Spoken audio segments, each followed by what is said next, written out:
그러니까 장기 투자자들은 계속해서 보유량을 늘려가고 있는 가운데 단기 투자자들만 현재 매도에 참여하고 있는 모습을 확인하실 수가 있습니다.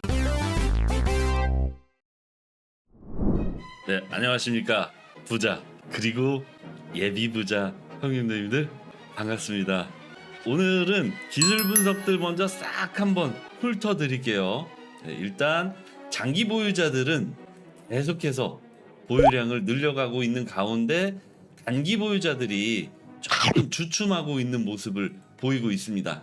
이건 어떤 의미일까요? 장기 투자자들은 계속 사들이고 있는데 단기 투자자들이 팔고 있다. 물론 장기 투자자와 단기 투자자의 어떤 그 투자 실력의 차이라던가 아니면 투자의 감각의 차이라던가 이런 부분에 대해서 제가 언급하고자 하는 건 아닙니다만은 일반적으로 단기 투자자들은 고점이 아직 멀었다라고 생각되면 매도를 하지 않겠죠. 무슨 얘기냐면 더 오를 것 같다면 팔지 않고, 또 이제 장기 투자자와 단기 투자자를 사실 우리가 이렇게 뭐 이름을 붙여서 나누지만 사실은 단기 투자를 하다가 뭔가 내가 장기적으로 투자할 이유라던가 목적 뭐 이런 것들이 생겼다면 단기 투자자가 장기 투자자로 이렇게 전환이 되기도 하거든요. 그리고 이제 이 단기 투자자와 장기 투자자들을 굳이 이렇게 단기 장기 이렇게 나눠서 우리가 구분을 하는 이유는 대부분의 장기 투자자들은 투자금 운용 규모가 조금 큰 편입니다. 운용 규모가 좀 큰 편이기 때문에 단기로 단타를 치기는 쉽지 않아요. 무슨 얘기냐면 우리가 뭐 고작 몇백만 원, 몇천만 원 또는 뭐 몇억 원 수준의 단타는 시장에서 늘 소화가 가능할 수 있을 겁니다. 근데 이제 몇억 원도 종목이 물론 중요하지만 이제 비트코인을 기준으로 말씀드리면 몇억 원도 1, 2억하고 8, 9억하고는 차이가 좀 크죠. 그러니까 투자금 규모가 클수록 이 단기 매매의 원활성이 좀 부족하기 때문에, 한마디로 내가 팔고 싶을 때도 매도벽이 못 버텨주고, 또 사고 싶을 때도 매도벽이 굉장히 약해서 위로 이렇게 긁으면서 사야 되는 이런 상황들 때문에 투자금 규모가 클수록 장투에 좀 유리하고, 투자금 규모가 작을수록 단타에 더 유리할 겁니다. 투자금 운용 규모가 크다는 얘기는 쉽게 얘기해서 한 2배 또는 3배 또는 몇 배만 벌어도 그 사람은 본인이 원하는 수익을 충분히 실현시킬 수 있고요. 또 투자금 규모가 작다면 몇 배 수준이 아닌 그 이상, 수배가 아닌 수십 배에서 때로는 수백 배의 수익을 목표로 하고 있는 경우가 굉장히 많겠죠.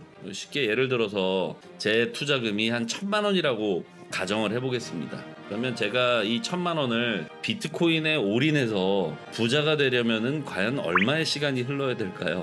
그리고 얼마의 기다림이 저를 괴롭히겠습니까? 또 반대로 제가 만약에 1,000만 원이 아닌 한 100억쯤 투자를 하고 있다고 해봅시다. 100억으로 한 2배만 벌어도 100억이라는 또 다른 수익금이 생기죠.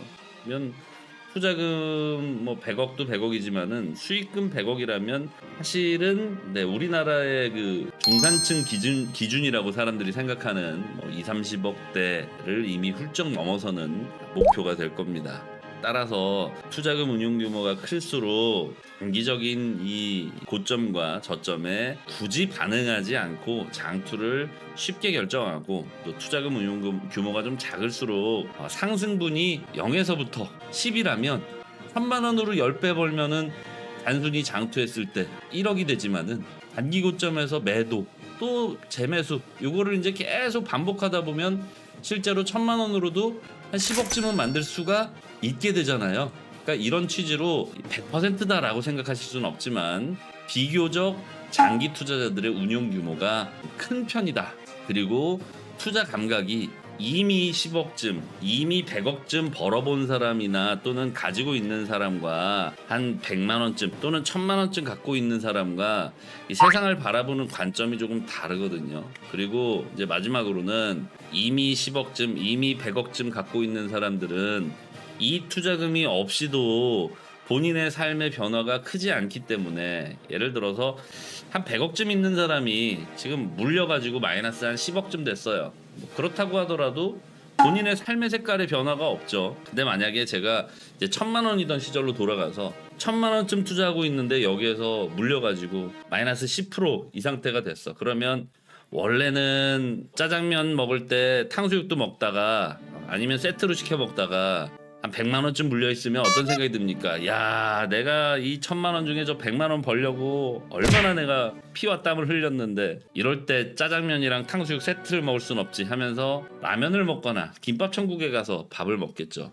그러니까 김밥은 되게 좋은 음식이에요. 네, 완벽한 음식인데 제가 김밥을 폄하하고자 말씀드리는 게 아니라 본인의 삶의 색깔이 이 단기간의 투자에 의해서 굉장히 많이 바뀐다는 것을 말씀드리고 싶은 겁니다. 지금 현재의 수치에 따라서 내 삶의 색깔이 크게 등락할 수 있다는 건 그만큼 공포를 강하게 느낀다. 그리고 광기 또한 또 강하게 일어날 수밖에 없는 상황 속에 처해 있어요. 누가?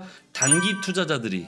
그러니까 장기 투자자들은 계속해서 보유량을 늘려가고 있는 가운데 단기 투자자들만 현재 매도에 참여하고 있는 모습을 확인하실 수가 있습니다. 사실은 1,000만 원쯤 있는 쩔코가 돈을 많이 버는 게 사회적인 관점에서도 더 좋겠죠. 한 100억쯤 있는 쩔코가 돈을 더 번다면 사실 사회에 미치는 영향은 굉장히 미미할 거예요. 그럼 우리는 누굴 응원하게 되나요? 1,000만 원쯤 갖고 있는 쩔코를 더 응원하게 되겠죠. 그러나 선택은 100억쯤 갖고 있는 쩔코가 더 좋은 선택을 할 겁니다. 왜냐하면 단기적인 움직임에 반응하지 않고 전체를 보는 시각은 이 100억쯤 갖고 있는 쩔코가 더 명확히 알고 있을 것이기 때문이죠. 따라서 지금 현황상 단기 투자자들이 대부분의 매도를 하고 있다. 제가 길게 설명드렸는데 뭐 어찌됐든 그런 것들을, 그런 사치스러운 것들을 따라하자가 아니라 그들의